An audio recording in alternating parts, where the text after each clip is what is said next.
Évangile de Jésus-Christ selon saint Luc, chapitre 12, versets 32 à 48. En ce temps-là, Jésus disait à ses disciples : « Sois sans crainte, petits troupeaux. Votre Père a trouvé bon de vous donner le royaume.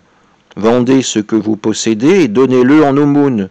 Faites-vous des bourses qui ne s'usent pas, un trésor inépuisable dans les cieux, là où le voleur n'approche pas, où la mite ne détruit pas.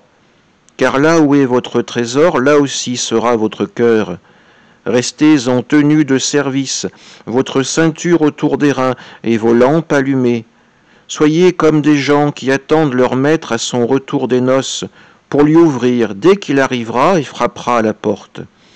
Heureux ces serviteurs que le maître, à son arrivée, trouvera en train de veiller. Amen, je vous le dis, c'est lui qui, la ceinture autour des reins, les fera prendre place à table et passera pour les servir. S'il revient vers minuit ou vers 3 heures du matin et qu'il les trouve ainsi, heureux sont-ils.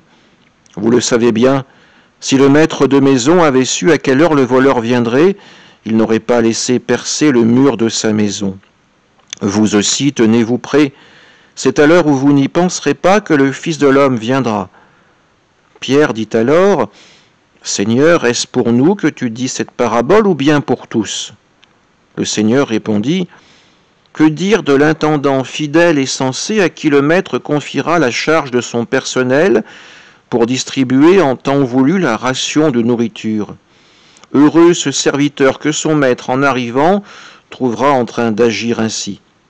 Amen, je vous le déclare, il l'établira sur tous ses biens.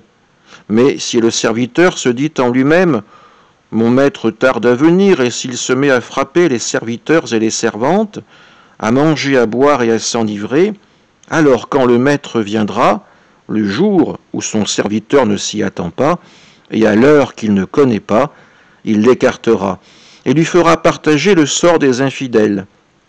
Le serviteur qui, connaissant la volonté de son maître, n'a rien préparé, n'a pas accompli cette volonté, recevra un grand nombre de coups. Mais celui qui ne la connaissait pas et qui a mérité des coups pour sa conduite, celui-là n'en recevra qu'un petit nombre. À qui l'on a beaucoup donné, on demandera beaucoup. À qui l'on a beaucoup confié, on réclamera davantage. Acclamons la parole de Dieu. Un évangile assez long qui nous est proposé ce dimanche, mais qui nous invite tout d'abord à la fidélité. La fidélité dans l'attente du retour du Christ. À chaque Eucharistie, le Seigneur se fait proche de nous, dans l'hostie, dans le sang du Christ, dans cette communion que nous recevons tous, signe à la fois de son amour et du don gratuit qu'il nous fait.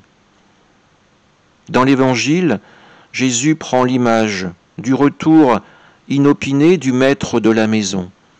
S'il trouve ses serviteurs dans l'attente, encore en tenue de travail, alors c'est lui-même qui les servira à la table de la maison. En revanche, s'il lassé d'attendre, ayant peut-être perdu sa fidélité ou sa foi, l'intendant se met à maltraiter les serviteurs qui lui sont confiés, alors c'est la colère du Seigneur qui s'abattra sur lui. Nous sommes tous invités à être persévérants dans notre foi. Malgré les difficultés, le Christ est là à nos côtés, prêt à toquer à la porte de notre âme, notre cœur, pour nous inviter à entrer dans le royaume de son Père. Alors ne laissons pas le désespoir ou la tristesse prendre le pas sur notre foi. Vivons en enfants de lumière, vivons dans cette espérance que le Christ veille sur nous, qu'il nous aime et qu'il partagera cette vie éternelle dans le royaume de son Père. Amen.